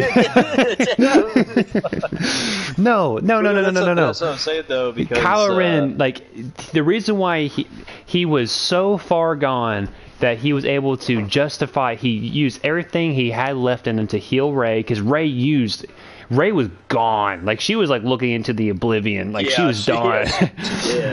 She dead. Girl, that girl dead. No, but I thought only Force heal worked if you were still alive. By the way, I could have sworn that was how it worked. I agree. I think that's kind of stupid. So that's why I think she should have died right there. Is that after that, and then she dies, like, Ben feels bad, and then, I think they both should have died together, honestly. I think that would have been a better story. I don't think Kylo should have survived. I don't think there would have been I think he should have. I don't agree. There's no reason why I'm so tired of Star Wars redeeming characters from their arcs and then killing them. That's the worst thing that Star Wars does. Because in reality, the stupidest, shittiest thing that Star Wars does. No, in reality, they would have been put on trial and killed anyway, or put in jail. You are nuts! Did you not think about Darth Vader and everything he did? He was the most horrible person that walked. He killed kids. He killed kids. It doesn't matter if Luke. At that point, because do you really think that Luke Skywalker was going to let Darth Vader be executed? You probably wouldn't have wanted it, but it's the freaking rebellion. He's not the number one head honcho. He's not the leader of it. See, you don't realize Mon Mothma is the leader of the rebellion, not Luke. I don't think Luke Skywalker gave two shits about Mon Mothma after the fight on the Death Star. Okay, you're talking as if Luke could handle the entire rebellion on his own. He could not. Probably. No. No, we're not talking about freaking Battlefront 2, Luke. All right. No, or Battlefront 2, Darth Vader, I guess. No. I get what you're saying. I get what you're saying, but I just do not think it's believable for a dark. I think it's more believable for a dark character to do an active redemption. I honestly, yeah, because like I feel like it's silly though. I don't know. I mean, I'm going to say I get what you're saying. I think it's if they're trying to do it doesn't matter. They're not going. Star Wars I doubt they're going to do like, that. Not even just that. Like if they actually, because the characters that I think are more interesting is that after you have your redemption moment, what do you do after that? You never see that in Star Wars. You never see it. I mean, this ain't Naruto Sasuke. I mean, the only reason why Sasuke was able to be freaking... I mean, we're comparing apples to oranges again. Yeah. But, I mean, but the side note, that's why Sasuke is a compelling character. I mean, like, I'm not going to say you're wrong, but I'm just saying that at the end of the day, I get what you're saying, but I just don't think on the grand scale, even what Sasuke did... doesn't even compare to the horrible things that Darth Vader did. Darth Vader wiping out planets. He wiped out planets. He killed countless people on his side. He probably killed more of his own people for them annoying him. That's probably not even true. But like, he served the Emperor. He killed the Jedi. He betrayed his master. He killed younglings. He killed kids. He literally killed kids. And then he goes on to serve the Emperor and just wipe out so many people. And then, the only thing that could bring him back was his son. Yes, he was redeemed, and like he took the Emperor, and like his Emperor's Force Storm lightning ability is broken, so like it basically killed him. And that's why he died. Which it just wouldn't make sense for Darth Vader to have more after that. Because like, where else could you go with it? There's nowhere really. I feel like at that point though, because needless to say, I mean, Darth Vader, he wasn't going to survive anyway. No. He as soon as he throws the Emperor off the cliff, he's fucking dead. Could I have seen Kylo Ren surviving? Okay, I will say yes, I could have seen that, but I would have. I just don't think that it would have been like, oh yeah, he's now one of the leaders of the rebellion, yay! Oh my, it's like I don't think they would have done that. I think Kylo would have become a hermit. I just don't know. Because there's no justification that like because if the rebellion or the resistance knew that he was still alive, they would just go after him and take him out. Because like you're thinking you are thinking that the resistance are good people, like the rebellion. The rebellion was full of a bunch of like terrible people too. They were not good people either. Yeah. Like people say the rebellion's good. No, they had pirates, they had smugglers. They were smugglers, yeah. They were bad. They weren't. But at the end, you're assuming that they're all bad though. Okay. You can make that argument for anything. Like you can make that argument for the Empire side. There's people in the Empire who genuinely believe the Empire was good for the galaxy because it brought order and stability. Because it was stability, which it did. But people just didn't like the Empire just because the Empire bad. Which they were not good people either. But they provided stability. But then even when the Empire was gone, the galaxy didn't even. That's what the Mandalorian talks about. Even after the Return of the Jedi, the Republic was still in disarray, and like everything was just not trying to reclaim everything. Yeah, it's like, I wouldn't even just say that. They were just like they beat the Empire, but they weren't prepared to manage everything again, or manage it at all. So like that's why the Republic is just all over the place, honestly. The Imperial Senate will not stand for this. You have lost. No, but no. So, and we can go back and forth arguing that all day. So I get your point, but we do disagree, but I do get your point. But fine. So at the very end, they all come back. Everyone's happy. Poe, I thought the scene was really funny when Poe was just like, "Hey, you want to kiss? No? Okay, that's fine." Yeah, give that nod, and she just goes, He's like, all right. That's fine. That was funny. And then Rey comes back. They all hug. Finn's moment of wanting to tell her how he feels never happens. It's a love triangle that's not going to be expounded upon, which that would have been a better love interest than her and Kylo Ren. I think that was stupid. I don't know why she kissed him like that. I don't that know was, what. I mean, that was just a, hey, I almost died and you brought me back. Super thanks.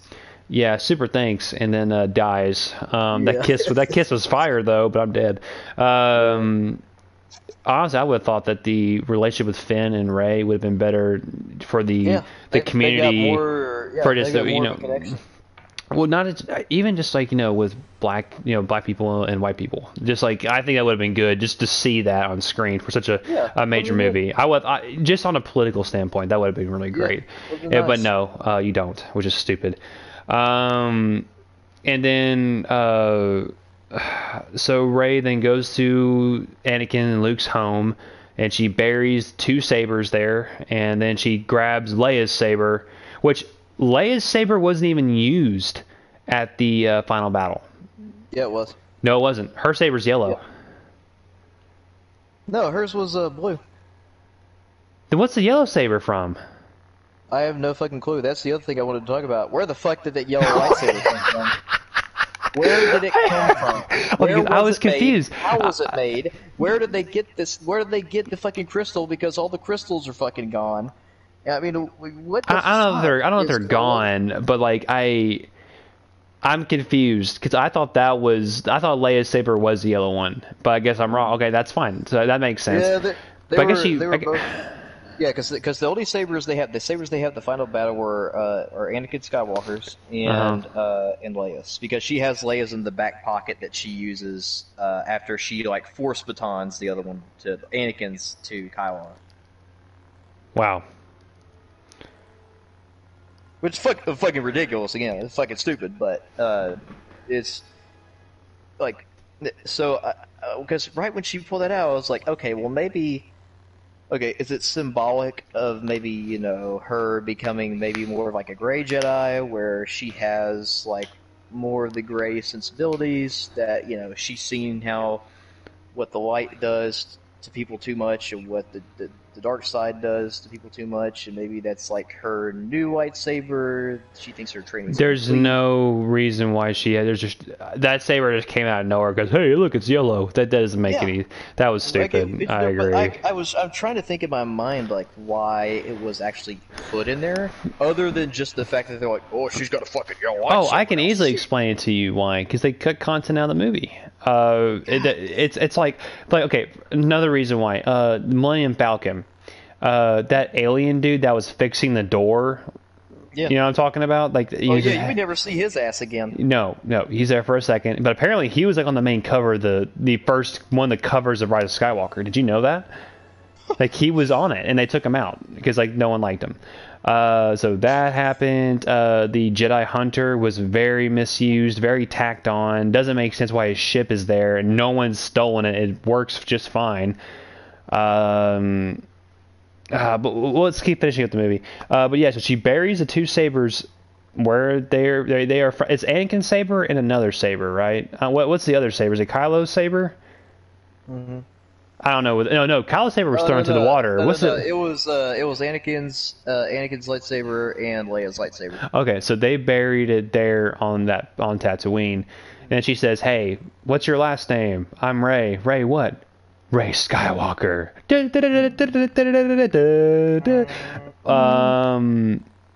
Some people are saying, no, you're not.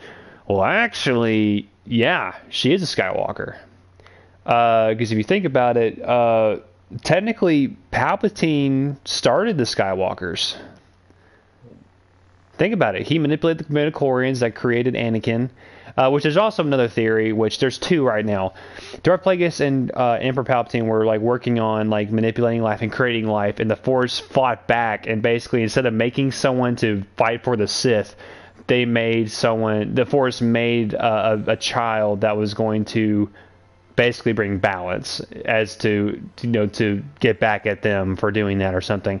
But I believe it's the Emperor. Emperor created Anakin by using the Force, manipulating the midichlorians to create life, and so technically Emperor Palpatine's the dad. Technically, doesn't mean like he's related to him, but so technically, Emperor started the Skywalker, so technically, Rey is kind of a Skywalker in a way. Does it make sense? No. No. It's like as soon as the movie said I'm a Skywalker, I'm like, false. No, you're not. But whatever. So that's the end of the movie. Lots of plot holes, guys. A lot of new characters that were just used for one tropes to justify. We didn't even talk about the space battle, honestly, with Finn. Not really much to talk about there. Sith troopers were stupid. They didn't really do much. They weren't shown to be that cool at all, which sucks. They're such a cool armor. They weren't. It was just a very pointless space battle. Nothing actually did anything, and it was kind of pointless. And then people came to say, it's not, how does the rebellion have a navy? That's not a navy, that's just a bunch of people. And it's like, it's stupid. That's stupid. So that's all I have to say. Lando was misused. Carrie Fisher was horribly misused. So you have anything else to say? Yeah, I mean, just like, I came into the movie with low expectations, but I had low expectations. Yeah. I wanted it to be like, okay, well, my expectations are low. It's still not one of the best Star Wars movies, but hey, you know what? Like they tried to fix some stuff up and they did it. And then right when I got out of there, I was like, man, you know what? For production value, really good.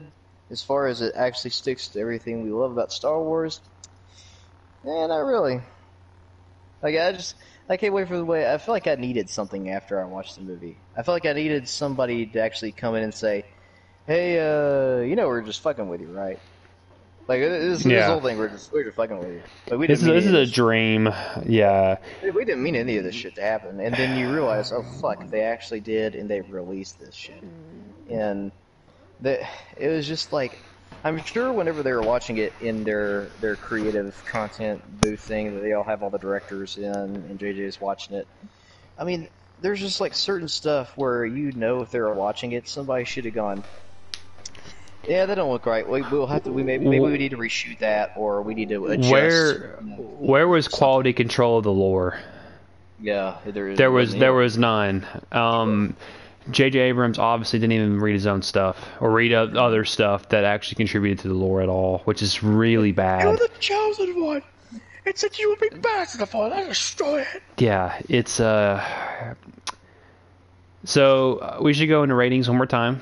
Does your ratings change after we discuss it? Honestly, one last thing.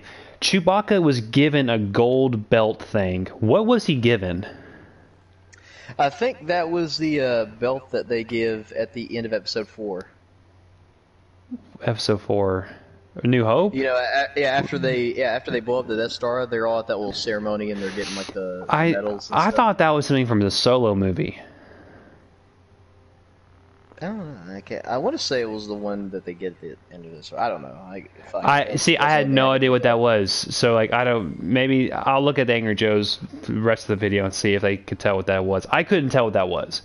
And he was just like, Chewbacca watch your mouth, Chewbacca. Final. Let's go back to our final score. Does your score change? As of right now, no. Okay, so you're saying an 8 for no lore, because you said 8. Oh yeah, 8 for no lore, because of the production value. I still think it's really pretty to look at, and people who go see it that don't really give a fuck about Star Wars will probably. Well, that's the problem. Movies can be good looking, but that looks is not everything, and people. That's why I have to argue that. Like, I get what you're saying, but like. Just because a movie looks good or a game looks good does not mean it's a good game or a good movie. Now, you'll still have people that stream it or play it or watch it or do a reaction thing on it. They'll be like, "Oh my god, dude, look at this! This looks so fucking sick," and they're right. It looks fucking but that's sick. not everything. It's not everything, but people don't care about that shit. But you give it an 8 just because it looked good? No, my actual rating probably for me would probably be more close to 5 because I actually care about the Star Wars lore and like what they do with the characters. Yes, same. I grew up watching and stuff like that. So mine would probably be more close to 5. Okay. So if we're doing the 2 score thing, I would say a 7 if you just wanted a good action movie. Yeah. You know, I thought it was okay. I was entertained. I'm not gonna lie, I was entertained. I would watch this movie again. I would watch it and not have a problem with it. Would I want to go out of my way and watch it? I mean, maybe. I mean, I saw Solo a bunch of times. I thought Solo was a really good movie, honestly. Yeah, Everyone says it's not. I think kiss my butt. I love the movie. It was way better. I think Solo's better than this movie, honestly. But it's whatever. I have to. Man, it's hard because I don't think. If you're because I don't. You have to combine the whole movie as a whole. Yeah, like the how it looks, how it sounds, and the story. If you combine it all, if you do the whole thing, it's about a 6 for me. Yeah, I'd probably give it about a 5 or a 6. It's definitely a 5. I said 7 at first, early after I left the movie, but after you sit down and think about all the plot holes, I think an 8 is. I think an 8 is pushing it, and I think that's what PT Monster's review was. And too bad he's not here because I love to get his side on it. But it's you can have an entertaining movie, but if you're talking about the lore of Star Wars and how they just ruined it. It's 8's kind of pushing it, honestly. So I mean, we're all entitled to our opinions. Anybody that gives it a 10 out of 10, tell them to go to hell. This is not a 9 or a 10. 8's pushing it. I can see maybe an 8, but 8's pushing it. This movie is from a 5 to a 7. That'd be like somebody saying Attack of the Clones is like 9.5 and 10. Yeah, God. Tell them to go to hell. I mean, even Revenge of the Sith wasn't a freaking 10 out of 10. I'll give it like an 8 or a 9 out of 10, honestly. Yeah. That's not 10 out of 10. Yeah, for sure. Yeah, definitely not. Fuck. So, so I think we both can agree about a 6, 5 or 6. That's fair. And the 5 or 6 is not like a failing grade. Like it's an average film, and it's an average above average. It's not, and this is everything. Because there were great visuals, great sound effects. But the story and the lore is what brings this movie down, and the amazing amount of idiotic plot holes that fill this movie. The Sith sword to the coin that the girl gives Poe that lets him get on the Star Destroyer. Force batoning. The Force batoning. Force lightning that destroys entire fleets. The Force lightning blew up the ship. The Force lightning blew up the transport. Like just all the sort, like everything just got dialed up, and it got dialed up too much, and they were just trying to fuck around with stuff that they didn't know how to explain to fans who were still mad about Episode 8, wanted it to be better in Episode 9, and basically everybody that was a part of making this movie decided, all right, we're gonna jump everything up. That's all it is. We're gonna dial it in, folks. I think. From the tropes they use, the plot devices they use, and the complete abuse of how the Force actually works, this movie is above average for sure. Man, Aries, thank you so much for joining me and talking about this. I know you had to work today and you've had a long day, but I'm really glad you did it. You came by, we talked about things. Guys, I think I enjoy doing this. I really like doing movie reviews. Maybe we should do some more. But I never really see a lot of movies these days anyway. I mean, the only movie I would probably do a review of now is like Frozen 2 or something. God, I saw like 4 times. It was all good. But where do you think Star Wars is going now? I think they're going to Old Republic. I don't think so. I think they'll go probably towards like a very similar to Jedi Fallen Order. It'll be, I think, a solo Jedi movie. You see, the reason why I don't think that is because the Emperor literally said, "Oh, you both have a Force bond connection that has not been seen in generations." He was talking about Knights of the Republic with Revan. No one has had a Force connection like that in generations, other than like maybe Luke and Leia, but even they didn't really even have one. So that's what they're talking about. So I think that we're about to get Old Republic, because there was rumors that they were working on it from people from Game of Thrones. Yeah, I don't know if that got botched. They'll do it eventually. I just don't think they'll do it. I don't think that's the next thing they'll do. I think they'll do it maybe after the other next thing, which I think will end up being either. And what else is the only thing they're doing next is the Obi-Wan series. And Mandalorian. That's all right now that we know that they're doing. Yeah, that they know. Yeah. And other TV shows, I think they're working on for Star Wars. There's like 3 more. I think they're doing. Didn't they also say that they were committed? Disney was committed to like releasing a Star Wars movie every 2 years.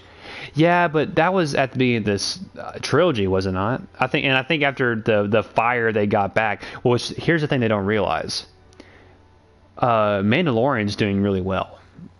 Yeah. Like, it's a really good show, and I don't know if you've watched the latest episode. It's fantastic. It's really good. I want to spoil it so bad, but I'm not going to, because you need to watch it yourself. But the next episode is going to be the end of the first season this Friday. It's going to be awesome. But what you're seeing is Star Wars is doing great on a streaming service. Hell yeah! You know what?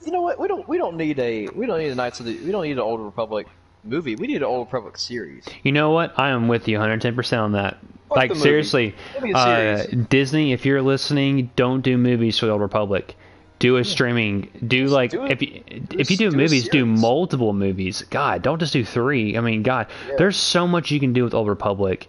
Because I mean, ridiculous. Name me a better Star Wars story other than the main movies in a game. Yeah. The Knights of the Republic is still one of the best storytelling. It's still one of the best stories ever told in video games. I've yet to see another Star Wars game. Jedi Fallen Order is good, but again, we've seen the Empire age multiple times. I'm done with Empire. I'm tired of it. For a while, yeah. For a good while, I'm done with it. I tell you, they reboot it, which I hope to God they don't. No, they better not. But they will though. When we're older, they're going to do it for sure. Because Star Wars is like freaking taking candy from a baby. So I think that they should do a streaming service of the Old Republic. Now, Disney, I'm telling you right now, if you make Revan a girl, I will lose my freaking crap. They will. No, they can't, because there's Bastila and Revan. There's a reason why. No, they're not. Don't even make jokes about that. That's horrible. I'll tell you, they'll find a way to do it. No, the second. No, shut up. No, because like what you can do is first season Old Republic, second season Old Republic 2. And then then the second main character can be the girl, because that's actually canon. The guy Revan was a man. That's actually canon. Or it should be canon at least, because he was a guy. And then Bastila and Revan had this you can make Bastila whatever ethnicity you want. I don't care if she's a white girl or not. That doesn't bother me at all.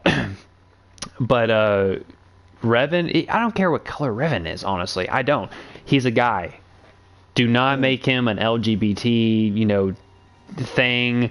If you're going to make a new story, make a new story. Do not take what was already fantastic and change it to meet political agendas. Which this movie has a lot of LGBT representation in Rise of Skywalker. I mean, there's girls. There's the 2 guy smugglers. I think 2 girls. Stick it out at the very end of it. I saw that. Yeah, I was like, okay. Who cares? Nice. It's not a big deal. It's nothing wrong.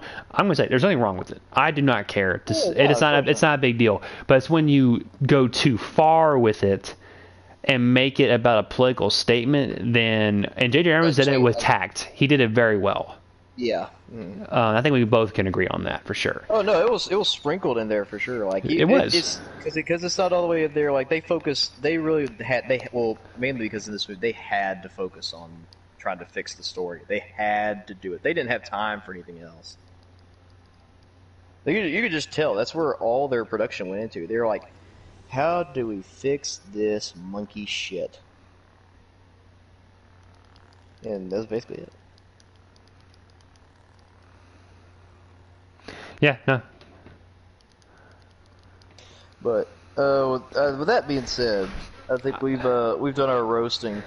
Yeah, I think we've done it. God, I really enjoyed this video. It was a lot of good stuff. Is it as bad as people are saying it is?